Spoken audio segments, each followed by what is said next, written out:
Saturday Showdown. Deepos Kia versus Genji Esports. As they took the win last night, he didn't that time around. So there's room for the best ceremony of the week for UCal if they can actually pick up a win here. But that's getting ahead of ourselves. They're going to have to win 2 in a row if they want that to happen. We are into the draft here to see whether they can start that journey off. And first bans, we'll see what they're going to be, as Jarvan, Nocturne, Cassio were taken away when they were second pick. We'll see whether that is going to continue this time, as it seems like they are going to be banning similar stuff. Maybe they'll ban Jarvan again in this one. Not necessarily something you normally see first picked, although we did see it earlier. Yeah, it could be something that Willow wants to take away, perhaps. That's a King and ban if I've ever seen one. Indeed. With a Rumble right there. Probably see a Cassiopeia ban in the second spot, and we'll leave the third for a little bit more flexibility. Ooh, they ban the Jarvan themselves now. Expecting a first pick Jarvan, in fact. Yeah, and so now Orianna and Cassiopeia likely to either be. It's right now the Kiyoom can make the choice. Are we trading bans, or are we leaving them both up? And Ezreal is still up and available. So that was something that they banned last time around. Has been ignored this time. Both Diablo and Aiming are pretty great at the champion, as Pantheon will be the ban. So I think we will see an Ezreal ban, and it'll be Cassiopeia versus Orianna. The choice first to Kiyoom DRX. And UCal has often drifted towards the Orianna side of the matchup, but see where the times have changed. I feel like Cassio has done very, very well. The other thing to consider is Scout might be comfortable to leave the Orianna, ban Cassiopeia, and then play Lock into the Orianna. Oh, that's another option. With like a Karma pushing bottom lane with Ezreal or something like that. So he bans the Cassio. If UCal picks Orianna here, then they can lock up their bottom lane and then lock the lock on 3. I know that came out weird, but... Lock. Well, so, they like, lock maybe you in just go the Ori. Ezreal Karma here, and then in that third spot, with you have the bottom side prior you have to play through, you have that confident lock into Orianna matchup that Scout loves. I feel like that would be a good game plan here. Yeah. Diablo loves his Ezreal. Yes, it's Karma. There are some issues in terms of engage potentially, but I feel like this is where we're headed. It seems pretty obvious to me based on Nongshim's game plan. Yeah, they've done it before. So the Ezreal Karma will be locked in. So now how do you answer? Bard is available. Caitlyn Bard. Caitlyn Bard is probably, it's like the only thing you could lock here right now. I think it would be great. It seems like the best option to me. Unless you want a Xin Zhao draft, you can just lock Xin and then try and take a top lane that you're happy with. I'm not He happy said with that. Xin, not Jin. It's an understandable move. Well, I don't know about this. I think that lock is coming. I think it's coming, Atlas. I do know about this, and I think that it's not good. This is not what I wanted to see. This is a lane that is not going to win in any way, shape, or form. They're going to need some serious firepower to come from the top side of the map and the jungle. If Kiyoom DRX are going to make this one work. All eyes on Sponge for some reason. He's not talking. I think we got to put the eyes on Scout. Ooh, Galio is not what I expected. Not what I expected either, but is going to come on through. Gives them some team fight potential. Okay, so that changes this this draft up quite a bit, as the Ezreal is a lot of damage, but might be a little bit more damage top side. With the setup of the Jin Shen, you still need something more to play through to set up the Jin's flourishes, buy a little bit more space. I don't know if they were eyeing the Jace pick that much in that regard, but it does give you a lot of range. Yep. They take it away. And, man, what if it had been a Kai'Sa Shen instead? That would have been so much better. Well, actually, I don't know about that. Playing Kai'Sa into Jin Karma sounds, or Karma Ezreal sounds pretty. But I mean, Kai'Sa has been the thing in Ezreal for a really long time. So as long as you get through the lane, it's kind of all right. Yeah. But getting through the lane is, that's another story. I don't hate Jin in this draft yet, but they have to prove the Jin to me. Like, they have to prove they have the Jin draft. And there's still time. There's still time. I appreciate that. I think I should probably have the more measured take on it as well, but I see Jin and I see red. I can't look past the rage. You know what's interesting is they banned the Camille. Had they themselves taken Camille for Frog, I would have felt actually pretty good about the Jin in this draft. And I would have felt like they had a really nice way to lock down this Ezreal, and Nongshim wouldn't have necessarily had the answers. Skarner. That is another pick in this draft I didn't see coming, really. It's going to give them a lot more engaged. Their front line is pretty insane for this Ezreal. All right, we are going to remake the draft, unfortunately. I'm not entirely sure why maybe the Skarner wasn't what they wanted, but we'll have to get back to you on exactly what did go wrong. That would be my guess. Yeah, and oftentimes, like if you do have, if you do a misclick, then if you immediately report it and your opponent hasn't locked something in yet, then you can remake the draft and change your decision. It often happens actually when these snap locks come in like that because you have the wrong thing highlighted and you're so in talks with your team and you're you're just hovering the wrong thing and they're like like go Shyvana here, and he just slams lock and he's like, oh, that wasn't what I had selected, my bad. Yeah. Anyway, this will take a little bit of time because we in order to keep the game and all the records and the stats correct, to not ruin all of our databases, we go through the whole draft step by step from start to finish again. So yep, that is what's happening on here stage. Behind me, we are in the draft, and I think we're up to like pick number 2 or something like that. Never mind, we're not quite there yet. This is quite violent. Yeah, wow. It says that it's the Kiwum that grabs the Nongshim Nuggeries, which are raccoons. All right, well, that's definitely very violent and scary. Having a look behind, we have already got to the mid laners to lock in their choices, so just a couple more bans, and then we will be back into the draft here it says on the pay, screen. if you can't make plans, pay for my Tumukum, which is like certification money, I guess. I don't really know what certification she's talking about. Maybe I'm missing the joke here, but it's a little bit odd. It says the regular season is just the regular season is too short, so got to go to play-ins, make the season longer. There you go. Got to get that value out of being a Nongshim fan. I'm surprised there's not more, Lehen support signs given everything that's going on with him. But we are, as you guys could see, getting back towards this stage of the draft. I'm going to go through these bans, and then we will ultimately, shortly afterwards, have whatever Sponge was intending to pick there that was not the Skarner. Yep.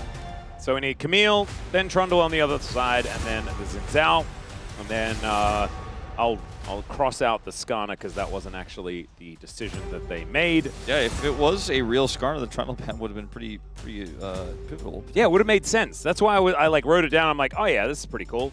Instead, it is going to be a Wukong, definitely a Sponge special here. Okay. Oh, just do it, Amy. Don't be scared.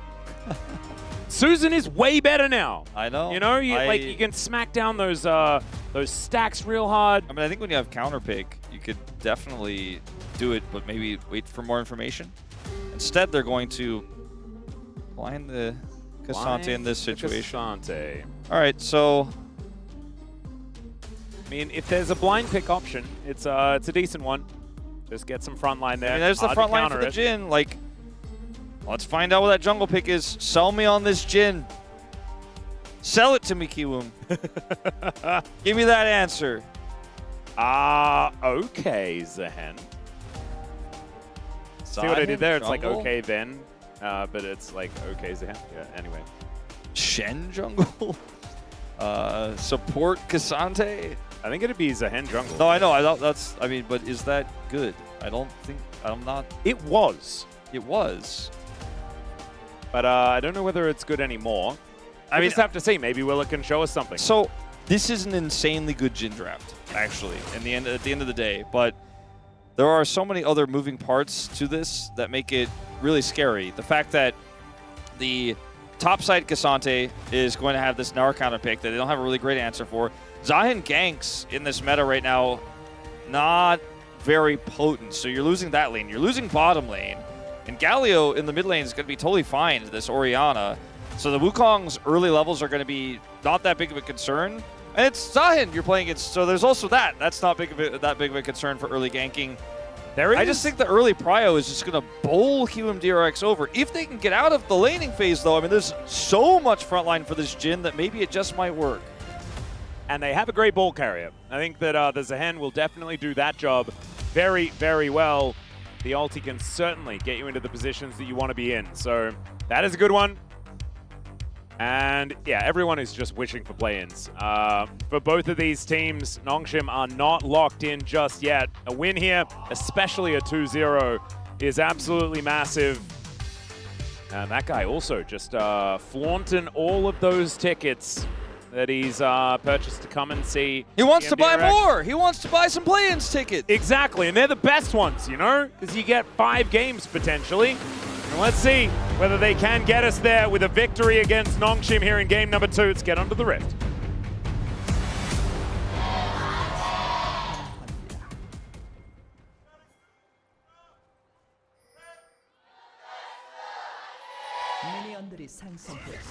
All right, here we are, ladies and gentlemen, onto the Rift for game number 2.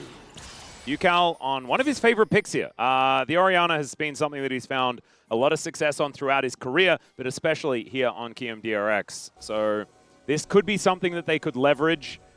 Scout, though, has been a great Galio player in his time, and Galio is very, very good at mitigating a lot of that pressure that you can pick up. This is just a great team fighting comp. Out of Nongshim, and Diablo is going to be able to self-peel. This front line is going to be able to work on just trying to stop KRX from doing what they want to do. Here's a heal. That already gone in. Pretty good Captain Jack there from Diablo. Still going to be taking a fair bit of damage. Yeah, it's a nice damage trade here, but they still have to deal with mantra Qs from Lehens. So I don't know if this will alone necessarily be able to keep control of the lane, but it will help a lot. Gets them control of this wave. And he's taking a fair bit of damage. I don't necessarily associate aiming with Jhin play, personally. He has played it a lot on this roster, though. Yeah. This doesn't feel like one of his more pivotal picks. It's just Maybe I'm because- just a bit of a Jhin anti. I mean, I think the reason why that is the case, I think you have a really good read, is as we're looking for that fourth shot. Oh, there's the flash in. Deadly Flourish comes down as Diablo pops like a balloon.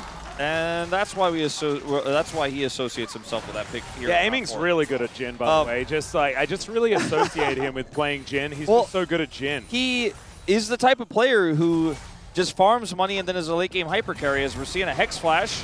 Another taunt from Andil. This guy is just going ballistic here. Tanks up the turret twice, though. Lehens needs another auto or two, but that's why you drink your potions, ladies and gentlemen. And Andil will be able to walk away. All right, Diablo going to catch this wave. Oh, can Lehens get him? No. Yeah, Andil is going to be able to walk his way out of there, but still going to have his back stopped. So, I mean, Nongshim aiming should be able to get a fair bit of power. Aiming is the type of player who just kind of weathers the storm. Oftentimes somebody's left on an island. He farms hard, and then he comes up big in the late game on hyper carries. Jhin is not really the type of hyper carry you think of. You think of the Ezreal, you know, in the late game or on a 2-item spike. You think about the Yunar, you think about the Zeri. Those are the types of picks you think about with aiming. And so when you see him on Jhin, you're like, oh, it feels like wasted potential for what he normally does. But on this roster, he's had some pretty good Jhin games. We'll see if after this lead he's been given, he can have another one. Yeah. Only went back and got a longsword and some shoes. As Scout, man, Clockwork Wind-Up starting to do some work here from UCal. Not going to be flashing after him or anything like that, though, as the Justice Punch will be able to get the Galio out of there. I think the way that you play out this lane as a Galio is to use your health bar as a resource as best as you can. Lehens just continue to stop UCal's backs. Very annoying. But UCal has TP, so even if he has to take like an awkward trade here, he will likely not care that much about it. But right now he is down boots and a no magic mantle. So yeah, like I said, he doesn't really care that much. But a good stop of the backs to get a little bit more tempo back. Andil is going to find a nice little taunt here under Lehens, but not too much more going to come out of it as aiming, holding onto a force shot. I kind of feel like roaming Karma when you're trying to get Prio in a lane doesn't help to get the Prio in the lane. True. She's not known for great roaming strength. But also, she's not known to be able to get control of a lane that she's not in. Yeah, that's the thing. Well, one of the things. Another taunt does come down. A great Deadly Flourish one more time as Diablo forced all the way back. These dancing grenades have been doing a lot of work here for aiming. Well, Andal just keeps holding these enemy champions in place with these taunts over and over and over again, and there just is no punish whatsoever. And they just can't get back control of this bottom lane at all. Lehens going to look for a bit of a flanking setup here. We'll clear this ward. Diablo getting through this refillable. He has a refillable in tier in inventory. Not really where he wants to be right now. Yeah, not exactly battle stats at the ready, you could say. Do you want to know a fun lore fact between these two teams? Yes. The mid lane and bottom lane in the support role, UCal and Lehens. This is a rematch of the 2018 LCK Summer Final. True. One of the greatest finals to ever happen between KT and Griffin. A lot of KT players across them. As here's Willer. Yeah, looking for the angle here. Willer just dashes on forward. Will be able to find the pullback onto Lehens, who takes a fair bit of damage, and now Sponge will show up. Willer, without that passive stacked up, is going to have to back away. And Nongshim will be able to regain some control here of this lane. I was in full narrative mode until I saw Zahin come over, and then I freaked out for a second. Then I realized it was a ganking Zahin, and might have gone a bit too excited about it. But a good try from Willer. They almost got a flash though, Wolf. Andil? Wait. Okay, there is another immediate cleanse from Diablo. As Andil at least does have his Aftershock, so he's going to be all right. Both the first Captain Jack, this cleanse here, have been really quick from Diablo, but Andil's forced them consistently, and that makes it a little bit tougher to play out the lane. Andil's just really having a great Shen game here. Yeah, looking great so far in the early laning phase. Kind of wild how Shen was only played by Lehens, and then it became meta, and like Lehens is almost never playing this pick. Yeah, it's kind of weird. He's like, no, I'm a hipster. I don't play it when it's cool. It's cool now. I don't touch that. Yeah, he's ahead of the times. As Lehens, Frog and Kingen up here towards his top side, just hitting minions over and over again. Things are going to be pretty even once this lane is cleared out by both of them. This game has been pretty rough for Nongshim. Like I walked in this game, be like, look at all the prio they have in these lanes. 400 gold lead for KRX. Yeah. First blood for Shen. Jin winning the bottom lane. The mid lane not as stable as I think it could be, but it's still fine for Scout. But yeah, I mean, this is a Gnar counter pick that is starting to, as I'm caster blessing it, I guess, get some advantages over Frog, but it's not really leading to too much right now. And like you said, when the lane is done, it looks like the Cassante is going to walk out of here feeling pretty okay with everything that's gone on so far. Yeah, it doesn't really need to be ahead or anything like that. A 300 gold lead for the Gnar is probably part and parcel with how you expect the lane to go when you've blind picked a Cassante. So Frog just looking to try and be more valuable as this game goes on. Scout also going to be doing the same thing here in mid. And KRX going to be starting off this Dragon. Willa moves on in, does have that ulti at the ready. I mean, there's just no contest. It's there's like nothing to see on the map. It's a Gnar walking back up slowly. That's the cross map is returning the lane. Yeah. Nongshim really just not getting control of this early game the way I think most of us expected them to. And it's in part due to great play in the bottom 2v2. Diablo gets a little damage done.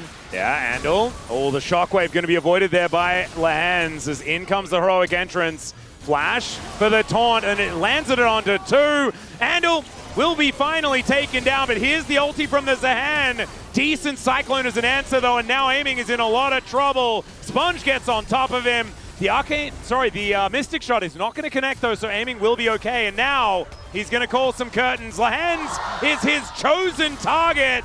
And Scout will be able to help keep his support alive.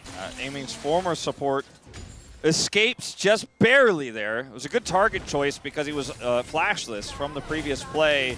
As Ando goes in here, and it looks like initially this is a great catch. This is going to be a one fight, but Lehens is barely able to flash away. Great timing on that. Then Scout comes through. Look at this taunt. Flashes and gets both of them. So there's no real play here for UCal to save Andil. And then this Zahin engage comes straight onto a Wukong. He has to flash, and then Sponge turns instantly. Sponge gets so much value onto two champions with just one ultimate there without having to expend his own flash. And then this gets really scary here as Lehens doesn't have flash, but the damage is barely not enough. Yeah, and it's a bit of an awkward Jin game when it comes to trying to get these targets with the curtain call because you've got the Wukong there that can block things with the decoy and all that sort of weird stuff, and big tanky boys like this Galio able to stand in front. And, we have such we have such a tanky front line in this game. This is no Kled Olaf brawl. I mean, Olaf is very tanky, but my point being that he's kind of running at you. These guys are trying to set up engages. They're big CC tanks in this one. Yeah, Cassante and Galio, both of them are like real tanks. And the big bruises in the Zahen and the Wukong and the Gnar. So I understand it. I actually think that this could have some pretty elongated team fights. Yeah. Which is why I'm a little bit worried about a Jin draft, because he does tend to reload for large percentages of those fights. He does have a lead, technically, right now. That last fight didn't go as well as Kyo and KRX were hoping for, and they did get punished. And a kill did go over to Diablo, so it is not a significant lead at the moment, but they still have chances to get this Jin into a strong position. And he's got a great front line to play through. Yep. I'm not worried yet, but I do understand that there are a lot of ways this could go wrong. But you know, like when you're looking at symptoms of something, you're like, oh well, it's only been a few days. Like, you know, if it's been 2 weeks, you got to go to the doctor. If it's been 20 minutes and 25 minutes and there's still a deficit and they don't have an advantage, then you should probably get that checked out. Diablo is going to get slowed here and they're going to get away, but like, you can tell KRX and Andal especially this game. I mean, they are really fishing for some sort of edge, some sort of pick, but this time Nongshim a little bit better grouped for it. Sponge still has his flash, and with Cyclone back up, it needs to be respected. Yeah, Willa doesn't have his flash available. A little bit more of a dangerous time there, as Lehans will find a Mantra Q onto Andal. Not getting any significant damage down, as Diablo going to take a Deadly Flourish, but not going to get stunned up or anything like that. And they're going to be able to defend this second plate from going down. But it does feel like the tempo vibes are just moving back in favor of Nongshim as this game goes on. Ever so slowly, getting these little leads in the lanes, finding these aggressive postures across the map. Even though Scout's getting shoved in, even though things are relatively even in the top lane, they're not. Actually, it's a 20 CS lead. That number was a bit of a jump scare. It's still a Cassandra that's going to be fine with a 20 CS difference. Obviously, Kingen has generated some advantage, but they haven't been playing through, which is the point we were getting at. I thought that bottom lane would be auto-winning with Karma. Kingen would have an advantage. They try to look for Cyclone plays as soon as Sponge got his ultimate. And they didn't, you know. He hasn't been able to actually generate enough advantage to set up a dive or anything like that. It's Cassandra, pretty tough. But it's only 400 gold. Yeah, the game is very even. But that's not good, I think, for QMDRX. Yeah, the scaling question is a weird one. But I look at Jin and I'm like, not going to be doing as much later on in the game. But I am biased, so it's really hard to see past that. Gnar has a lot of side lane power for the rest of this game, whereas the Cassandra not necessarily going to have that at all. All right, and we're just really the sword. We're really trying to force something here as QMDRX, but don't have a lot of control. I think that Frog is going to have a lot of power in this game. He will. Right, the Cassandra, maybe it's the fact that I watched, who was it? It was Dudu, who had such an incredible performance on the Dusante just a couple of days ago into this very team. Yeah, Diablo had a lot of problems dealing with him. Oh, yeah. It was a different composition entirely, but still, you were definitely right about that. Aiming with a little bit of dancing grenade damage here. Double Trinity Forces completed here for Nongshim. Yeah. Some item spikes starting to come on through. First Drake did go over to KMDRX. We're still posturing for that second one. Scout has his ult to join a potential team fight here, even though he doesn't have prio, so this needs to be respected. Looks like QMDRX think they have enough control to start this up. Flash Cyclone is the biggest fear. Yeah. Aiming is pretty well positioned, though. He's going to move on over. Here's the engage. Sponge just gets blown up. Willa just delivers some grimness right on top of the monkey. Down he will go.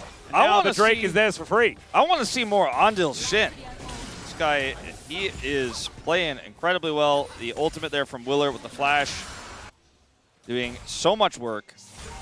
And that's double dragon into Chemtech Soul, which is pretty good for QMDRX's comp. They've got a Zion, they've got a Cassandra, and a Shen. Yeah, honestly, not too bad. As Kingen and Lehans up here towards his top side. Andal's going to show up, though. There's the ulti to bring him on over, but Diablo's here as well. Andal in a lot of trouble, but he does get shielded up. Help from the Cassandra as Yukao comes in, running real quick. And Diablo needs to be so careful. Oh, man, down to sub 100. As that Clockwork windup did come on through. Now the flash forward into the Cyclone onto Willa. I don't know whether he's going to be able to get this bar up in time, and he cannot. Scout shuts down the Zahan, and Aiming at least hits some minions. Aiming is trying to clear this wave out so they can't do anything more, so his teammates can come down here. I think Aiming should be fine. It's a Galio. Wukong has no flash, no Cyclone, so he is just going to be able to back comfortably here. Isn't going to even have a wave crashing into him. So watch this again. Engage comes through, he follows on it. 나이스 잡았다 형. And he said, nice, got him. Yeah. Over here, you know, it's a bit messy, right? Willer is a bit let's be frank, he's way overextended here with no control in this area. Yeah. Aiming is a Jhin who is landing into a Galio. He does not have help at all, and as soon as they see him, they're like, what? And why is he here? And they kill him. Yeah, and so that is going to even out the kill score. Scout is going to put some shoes together as well, grabs his steel caps. And Yukal and Andal now parked in this top lane. Kingen playing respectfully. Does still have about a 6,500 gold lead. I actually like the plated steel caps for Scout in this game. The tier 3 boots. Yeah. A lot more durable into this Jhin. It was the only real source of 80 damage to try to break through him. Obviously, a little bit from the Zion, a little bit from the Cassante, but it makes it so he's more likely to be able to get off a reliable taunt. Oh, Andal, speaking of taunts, Sponge does dive towards the Shen, but Willer is now looking to try and pull the Hens back forward. It's not going to quite work out as Diablo. Not going to get deadly flourished. Naming is just going to back away. Control of the mid lane going over to the Ezreal now with his Trinity Force completed. There is a Ghost Blade done for aiming, but doesn't exactly feel the same. All right, so look to start up this Rift Herald. Rift Herald on the menu. Andal does have Hex Flash, but no real Flash, so they can just kind of play around his zone right now. Gonna get a TP out, and that will be matched here by Scout. As the side here is completely controlled by QMDRX, they actually can look for a bit of a wraparound. I'm going to try to force this way through. Kingen has to get in here. He has his Narbar, but no Flash.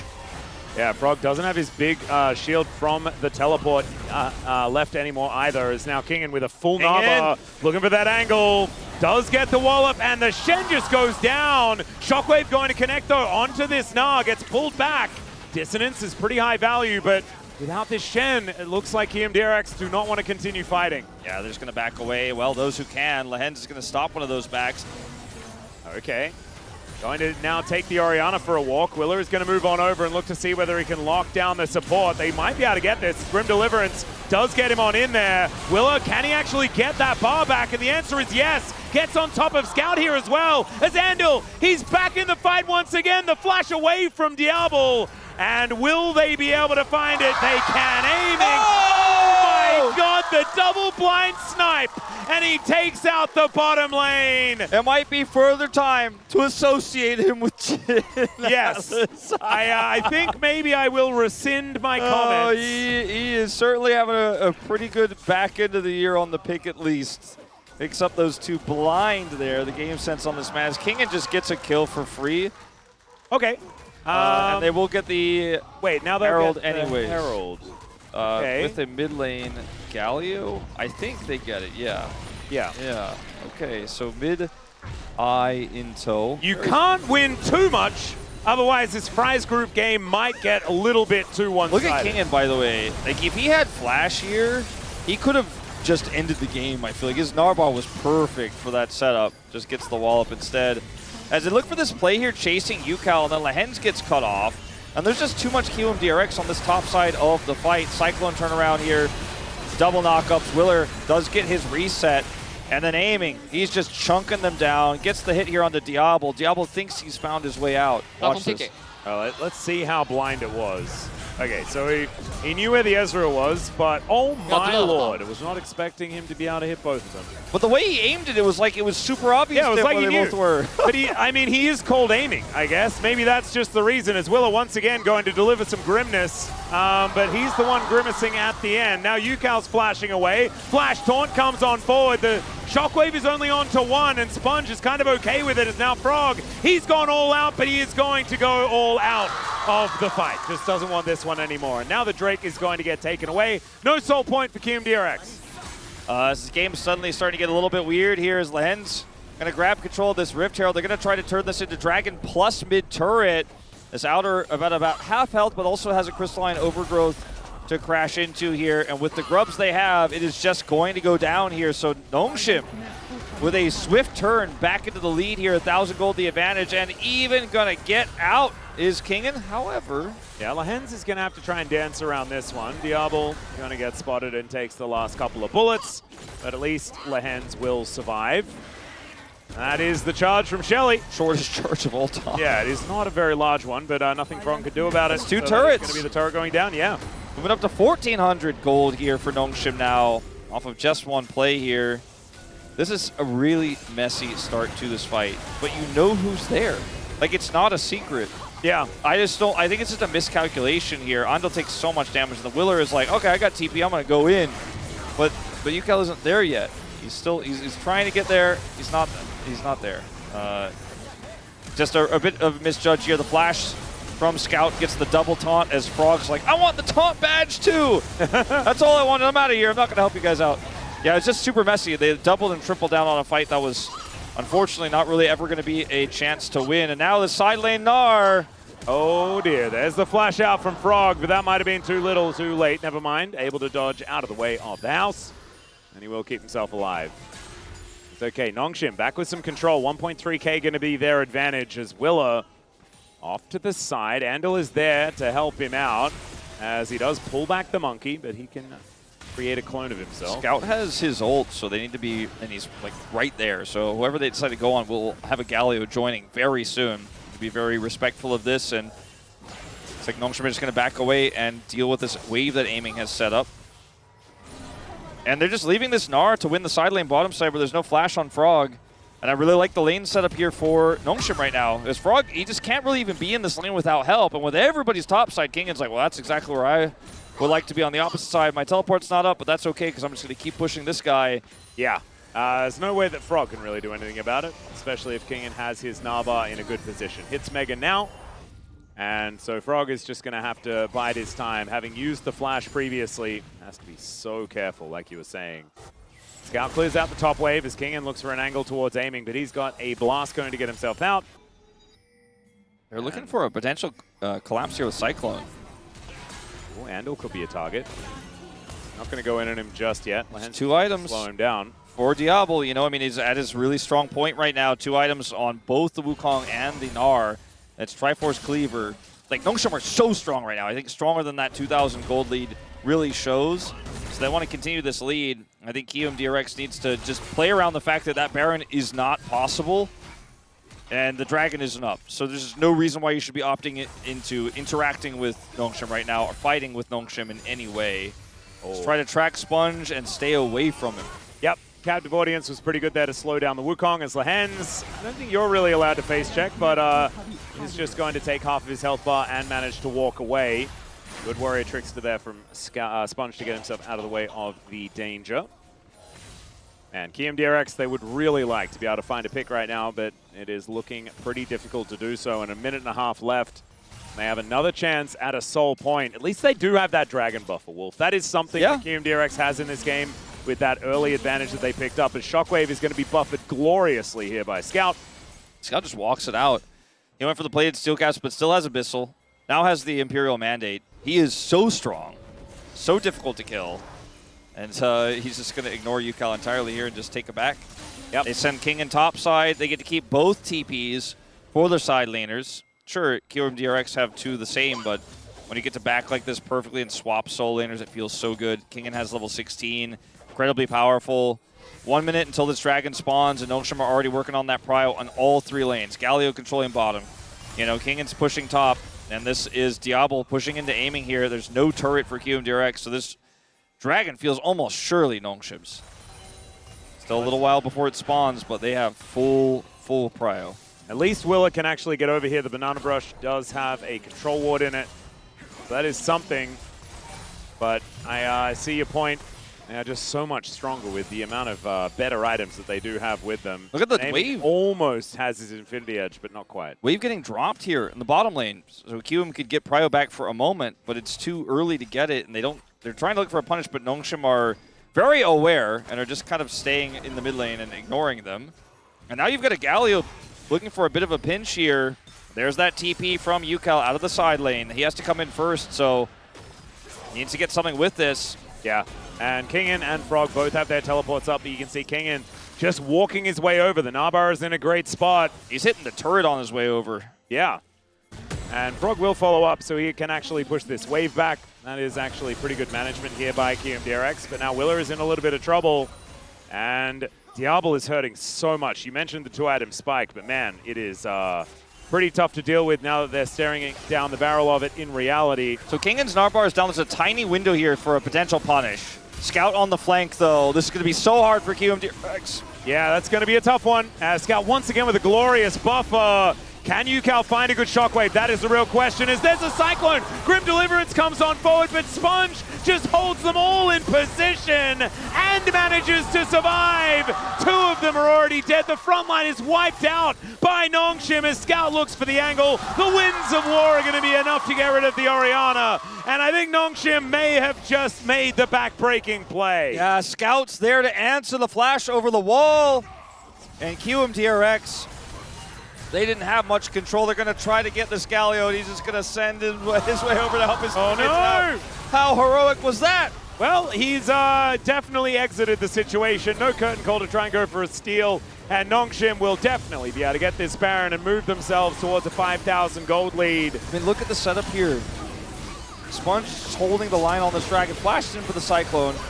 Kingan's doing massive amounts of damage. They pull him out of the fight and try to focus him down, but he's able to buy some space here. In live, we have a bit of a taunt, but ignore that. In this, Scout's ready for the flash over the wall, gets the taunt. UCal gets caught here. And down he will go as well. He's crushing everything as aiming almost dies. Yeah, True Shot Barrage almost hit him there. As the taunt's going to come down, they're going to try and get rid of Scout here, who goes golden. Teleports are coming in from absolutely everywhere. Let's see what Frog can actually find. Grim Deliverance comes down. That's going to slam this Galio. But look at these health bars. They are just evaporating. At least Will is going to be able to get his health bar back. But Kingan, he is going to reduce it so quickly. Frog gets into the back line. He's fighting against Diablo. I think my money's on the Ezreal, though, as Frog goes all out, tries to cut him down. But his friends make their way back. And that is going to be Nongshim trading a Galio for 3. Looking very strong here for a push to potentially break open this base now. Only Scout dies, but his sacrifice is not in vain. As aiming, just going to back in front of this turret as Sponge as Wukong rips it off the map. Yeah, and now it's a 7,000 gold advantage. The sad third item, Infinity Edge, is now completed here for aiming after the game has basically disintegrated. Yeah, I mean, he hasn't died. Almost none of this game was his fault, but his team wasn't ahead. Like we talked about, you've got to be in order to win this game with this composition. Otherwise, the front line is just too much to deal with. Scout gets caught here, gets a taunt, and buys space for the TP to come through. Sponge comes through, rather, on that initial play. Scout does go down, but Kingan's here. And the Cyclone fall. I mean, Cyclone's just coming off cooldown when Sponge arrives here. And then the wall up into the wall. And it's just a dominant team fight here for Nongshim as Diablo outplays Frog. Frog, good try, makes it close. The teammates come over as well. And I'm told in live, we do have a pause. A little bit of a pause here. Not entirely sure what has happened just yet, but we'll make sure that we keep you informed as soon as we can. I believe this may be an issue with one of the peripherals. What's your guess, Wolf? Is it... I assume that it's a mouse-based one. I was guessing headset, but... okay. Well, actually... Oh, it was was right. headset. There you go. You were right. Wow. So my guess wasn't so good. I also predicted KRX yesterday, I predicted and you Nongshim. predicted Nongshim. Yeah. So that's double predictions. Well, the thing is, even though you and I are close friends and we're teammates on this broadcast, I'm gunning for first place on the Yeah, match, I just know. like Chronicler always did. And I'm a little bit scared because I'm in second place for predictions. I So know. that means that I'm the one that you're gunning for. I know. And I'm like very confrontation averse. I know. So I feel like I'm in a very worrying position right now. But like Chronicler, guess what, Atlas? Guess I'm pulling one ahead, huh? Should have thought a little bit more wisely. Hey, hold your tongue, Wolf. It's not over till it's over. Okay, it's only 7,000 gold the advantage. Yeah, exactly. This is comebackable. They're going to need a lot to get back into this one. Right now, I don't even think this comp has the type of miracle play we saw in Game 1 with a kick into the wild growth. Maybe a miracle shockwave that could find them all. Yeah. Some sort of commentary call like that could come out and they could bring us to 3. Yeah, like Andil taunts 4 people and then like you get the shockwave on top. That'd be pretty sick. You could probably say that it finds them all there. Yeah. Especially if it also gets these couple of siege minions that are also being very frustrating here for KRX. Wow, the True Shot Barrage, though, that found them all. And that's going to send them all home. Oh, dear. Well, that is 2 inhibitors that are going to be hitting the deck very, very quickly. There is also a minion wave being prepared for this bottom side as well. So every single structure in this base is just kind of one by one being torn out of the ground. The Baron wore off, though.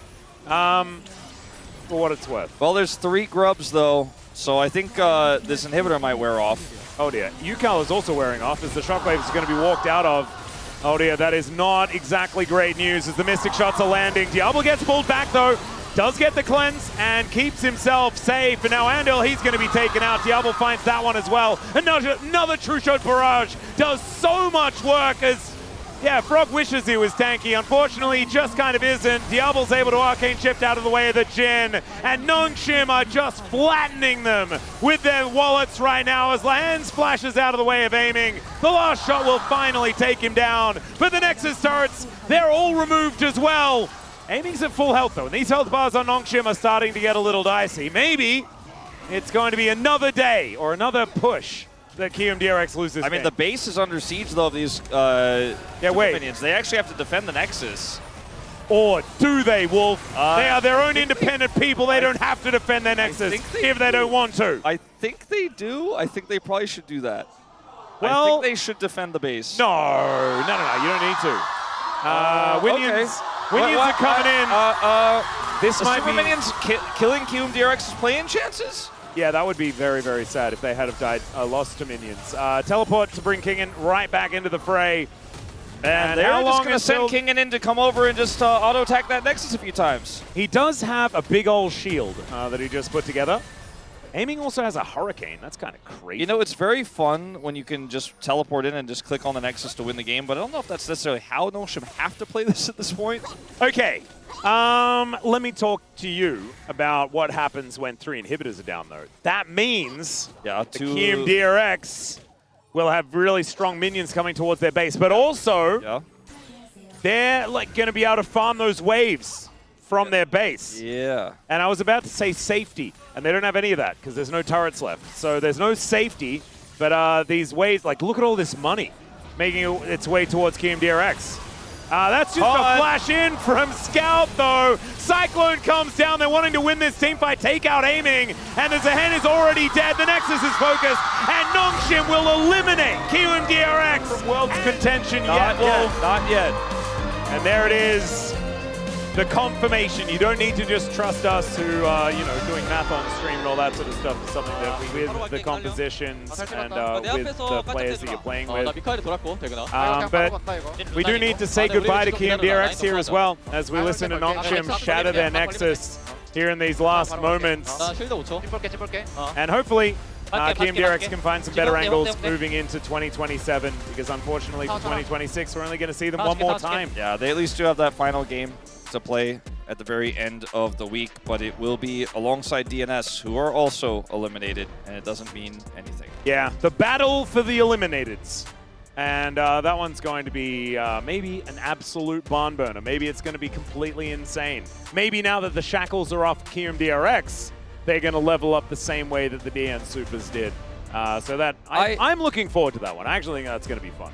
I didn't like this draft that much for KMDRX, but it went better in the early game than I expected. But once Kingen got out on the sides, he took over. I think it'll probably be Scout, but I think Sponge and Kingen both deserve shouts in this one. Yeah, Scout picks it up.